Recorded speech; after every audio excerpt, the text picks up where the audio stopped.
नमस्कार, PTC news देख रहे सभी दर्शकों का स्वागत। मैं हूं आपके साथ अतुल वर्मा, लेकर हाजिर हूं प्रदेश की तमाम खबरों का हाल। बुलेटिन की शुरुआत करेंगे, लेकिन सबसे पहले एक नजर हेडलाइंस पर। विधानसभा चुनाव के लिए भाजपा ने जारी किया अपना संकल्प पत्र। कांग्रेस की 7 गारंटियों के मुकाबले 20 वादे, कहा महिलाओं को देंगे 2100 रुपए। भाजपा का संकल्प पत्र जारी करते हुए बोले पार्टी अध्यक्ष जेपी नड्डा, कहा पार्टी ने 2014 में किए सभी वादों को किया पूरा, जनता फिर देगी आशीर्वाद। चुनावी घोषणा पत्र पर भाजपा नेताओं ने दी प्रतिक्रिया, कांग्रेस की गारंटियों को बताया झूठा, कहा भाजपा पूरे करती है हर वादे।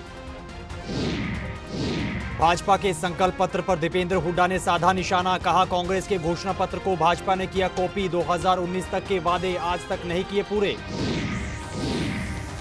और भाजपा के चुनावी घोषणा पत्र पर अभय चौटाला ने कसा तंज, भाजपा के संकल्प पत्र को बताया धोखा, कांग्रेस उम्मीदवारों पर भी बरसे।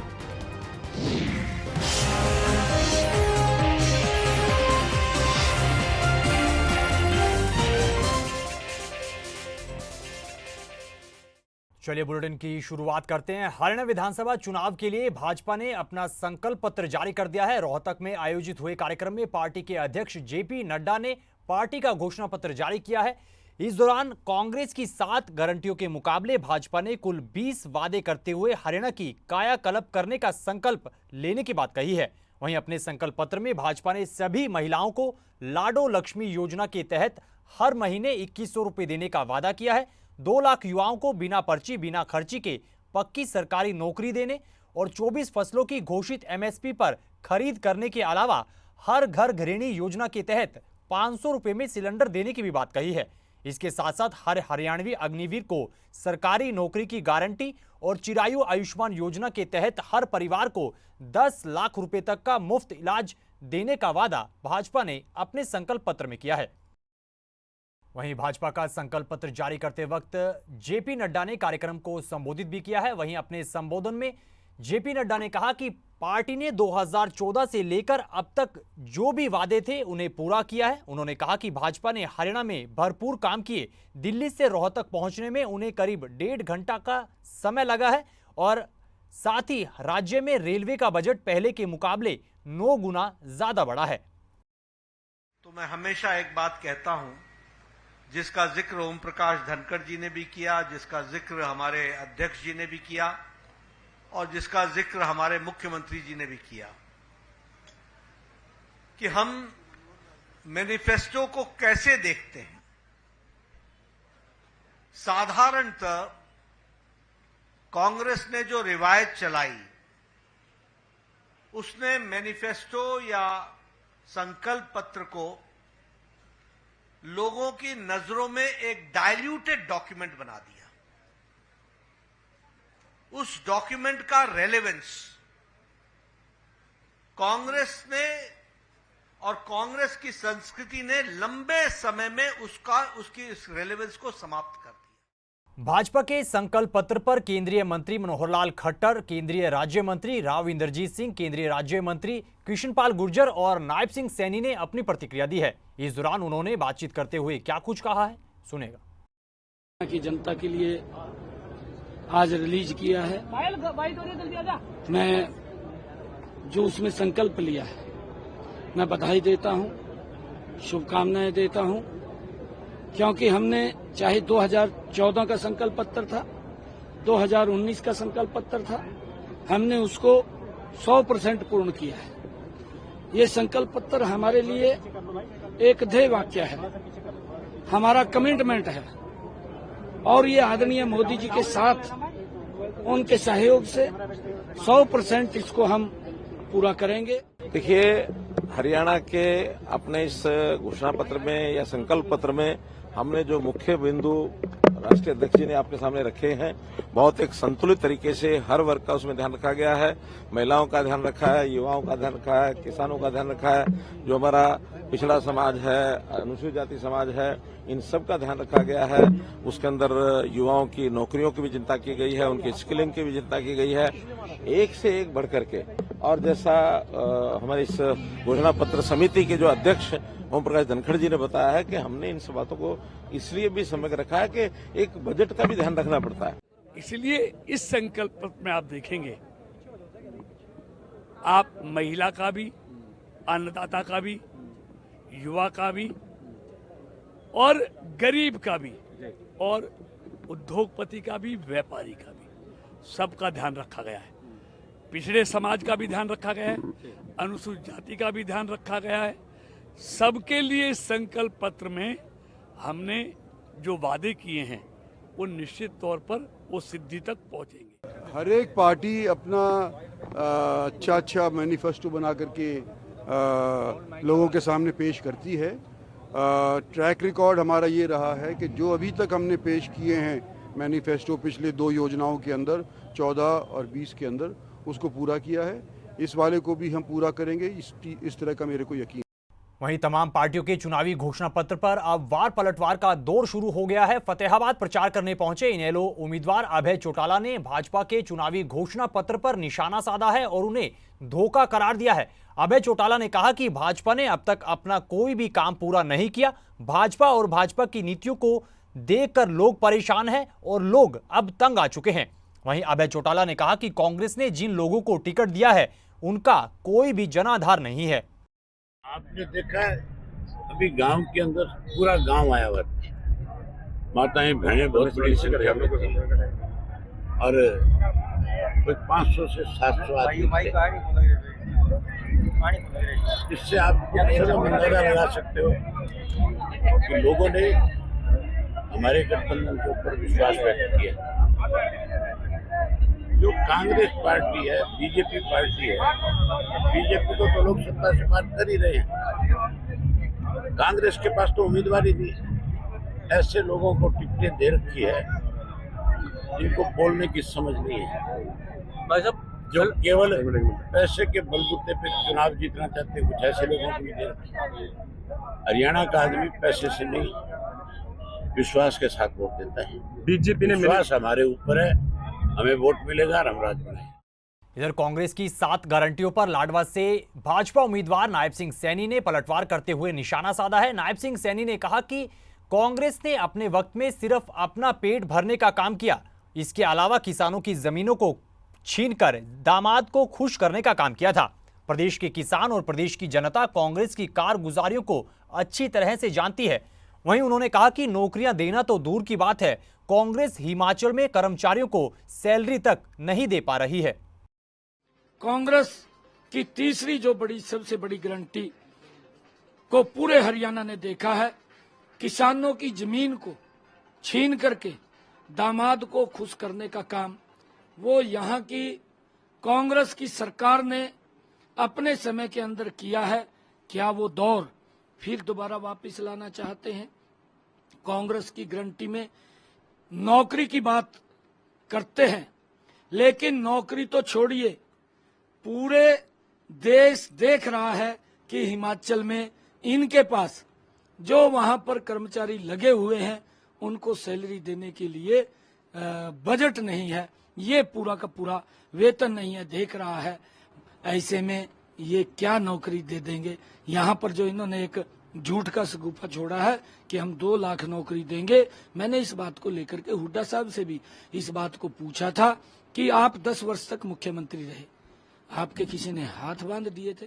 विधानसभा चुनाव प्रचार के बीच चुनावी घोषणा पत्रों को लेकर सियासी बयानबाजी का दौर लगातार जारी है। इसी कड़ी में लोहारू से भाजपा उम्मीदवार जेपी दलाल ने कांग्रेस के घोषणा पत्र पर जमकर निशाना साधा है। जेपी दलाल ने कहा कि कांग्रेस हर बार की तरह झूठी बातें करके लोगों को गुमराह करने का काम करती है, लेकिन प्रदेश की जनता बहुत ही समझदार है। कांग्रेस ने एक बार फिर झूठ का पुलिंदा पेश किया है, झूठ की गारंटी है, इसमें लोगों को गुमराह करने की कोशिश की है और इसमें कुछ भी नया नहीं है। बाकी प्रदेशों में भी कांग्रेस इसी तरह का जो गारंटी पत्र पेश करती रही है, वहाँ पे उन्होंने कुछ नहीं किया और यहाँ पर भी उनको कुछ करने का मौका ही नहीं देने वाली जनता। इसमें वही 500 रुपये का सिलेंडर है, इसमें 2 लाख नौकरी देने की बात की है, जिसके उसके विधायक पहले ही कह रहे हैं कि गरीब के प्रतिभाशाली बच्चे की नौकरी को फिर तक बेचेंगे। ये लाइट की बात की 300 यूनिट की, वो हम सोलर लाइट पहले लगाने की बात कर रहे हैं। कांग्रेस के इस घोषणा पत्र में कुछ नया नहीं। बात करें महिलाओं के लिए 2000 रुपये जहां उन्होंने घोषणा की थी, जिन प्रदेशों में सरकार है वहां जाके पता करिए, उन्होंने दिया नहीं है। सर, अरविंद केजरीवाल भी जो है सो पर बाहर आ रहे हैं। वो माननीय सुप्रीम कोर्ट के आदेश से आए हैं और उन्हीं के आदेश की वजह से उनको कुर्सी छोड़नी पड़ी है। बाकी न्यायपालिका जो भी फैसला करे सभी उसको स्वागत करें। इधर लाडवा से कांग्रेस प्रत्याशी मेवा सिंह ने भाजपा प्रत्याशी नायब सिंह सैनी पर जमकर निशाना साधा है। पत्रकारों से बातचीत करते हुए मेवा सिंह ने कहा कि नायब सैनी ने सांसद रहते अपने इलाके का कोई विकास नहीं किया, किसी भी गांव में वो नहीं गए और किसी भी हलके में उन्होंने कोई काम नहीं किया है, जिसको लेकर इलाके के लोगों में भारी नाराजगी है। उन्होंने कहा कि अगर हिम्मत है तो नायब सैनी किसी भी हलके में विकास कार्य को गिनवा कर दिखाएं। लाडवाल की जनता तो इस इंतजार में थी।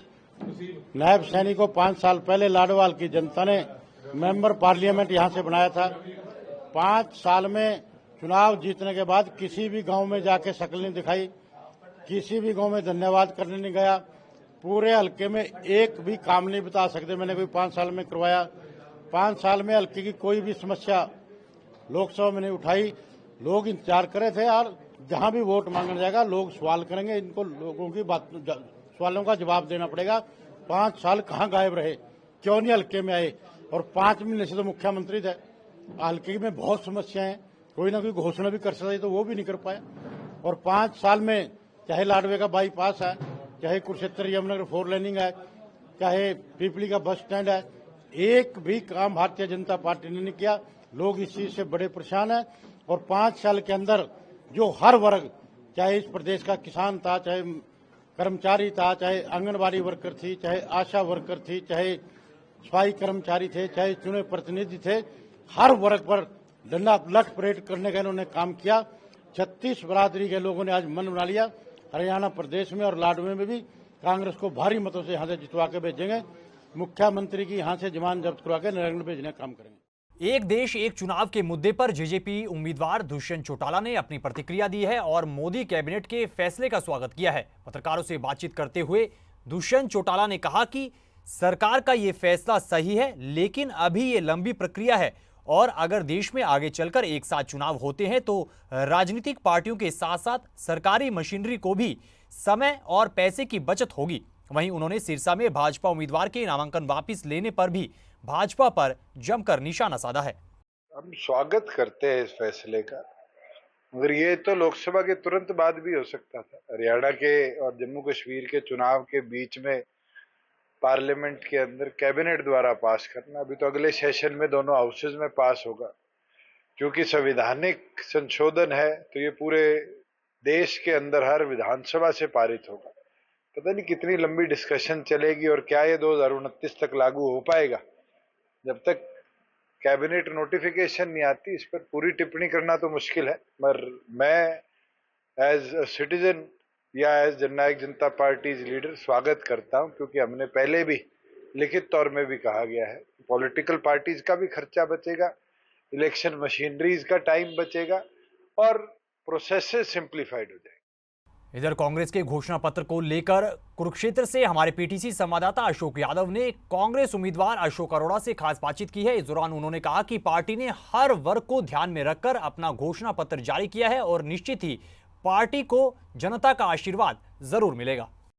कांग्रेस पार्टी ने हर वर्ग को एक बात की गारंटी दी है कि कांग्रेस की सरकार बनने के बाद हर वर्ग का पूरा ख्याल रखा जाएगा। जहां महिलाओं को महंगाई की मार पड़ी है, महिलाओं के लिए 2000 रुपये रसोई खर्चा और 500 रुपये से ऊपर गैस सिलेंडर का रेट नहीं होगा। युवाओं के लिए जो पूरी मार पड़ी है बीजेपी की सरकार में, उनको पक्की नौकरी देंगे। 2 लाख नौकरी जो खाली पड़ी हैं उनको शीघ्र भर के पक्की नौकरी देने का काम करेंगे। हमारे शोषित जो लोग हैं, जिनको मकान नहीं है जिनके पास, तो उनको पक्के मकान बना के देंगे और 100 गज के प्लाट देंगे।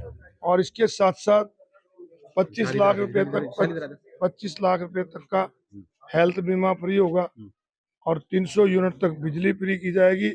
बुजुर्ग की पेंशन 3000 से बढ़ा के 6000 तक। किसानों की भी बात की है। एमएसपी की गारंटी का कानून सेंटर को मजबूर करेंगे तो एमएसपी की गारंटी का कानून दें और हरियाणा प्रदेश में एमएसपी पे फसल खरीदी जाए, इसकी गारंटी दी जाए। तमाम वर्ग की बातें की हैं, 7 वादे पक्के इरादे, चाहे वो महिला हो, गैस सिलेंडर हो, रोजगार की बात हो, चिकित्सा की बात की गई है। हर वर्ग को इस बात को ये लगे कि जो सरकार वो बनाने जा रहे हैं उसकी वो सरकार अपनी सरकार है। तो कहीं ना कहीं कांग्रेस का जो घोषणा पत्र आज घोषित किया है, इसी को लेकर कांग्रेस पार्टी भी तमाम लोगों के बीच में जा रही है, क्योंकि कांग्रेस विधान पार्टी लगातार लोगों के बीच में है और जो गारंटी है ना, ये गारंटी है बीजेपी की तरह नहीं कि 15-15 लाख आ जाएंगे, ये तो जो कह दिया वो होगा।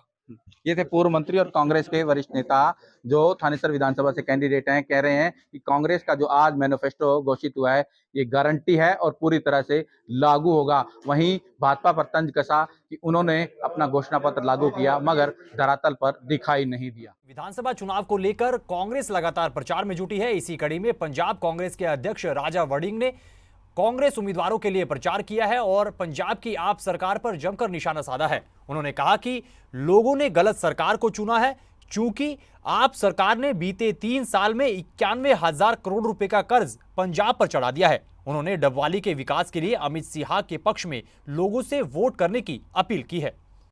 जिस प्रकार का माहौल है हरियाणा का, मेरे को तो ये लगता है कि आंकड़ा 70 का भी पार हो सकता है। इस तरीके का माहौल बना हुआ है कि हर व्यक्ति से पूछ लो, कोई भी, चाहे बाल बनाने वाला, जूते बनाने वाला मेरा भाई है, उससे पूछ लो, वो कहेंगे कांग्रेस आ रही है। और अगर डबवाली का पूछ लो तो वो कह रहे हैं अमित शाह बड़े फर्क से चुनाव जीत रहा है। क्योंकि आज जो लोग हैं ना, नौजवान साथी, बहुत पढ़े लिखे हैं, हर बंदा टीवी देखता है, कार्रवाई देखता है। बेस्ट विधायक का जिस प्रकार से अमित को अवार्ड मिला, जिस प्रकार से विधानसभा में अपनी बात रखी इस व्यक्ति ने डबवाली की, क्या कर सकता है व्यक्ति खड़ा होकर ऑपोजिशन में बोल सकता है, लड़ाई लड़ सकता है। दूसरा कह सकता है किसी के साथ अन्याय ना होने दे, वो नहीं होने दिया। ईमानदारी से परिवार काम करे, वो किया। किसी के साथ किसी का प्लॉट नहीं दबाया, किसी का कुछ धक्का नहीं किया, किसी को, मेरे को लगता कि दोनों बाप बेटे हमारे अंकल डॉक्टर केवी सिंह जी और अमित जी कभी किसी को ऊंची आवाज में नहीं बोले। नेता तमीजदार होना चाहिए। इस खबर के साथ फिलहाल इस बुलेटिन में इतना ही, लेकिन पीटीसी न्यूज पर खबरों का सिलसिला बदस्तूर जारी है। आप बने रहिए पीटीसी न्यूज के साथ। फिलहाल के लिए दीजिए इजाजत। नमस्कार।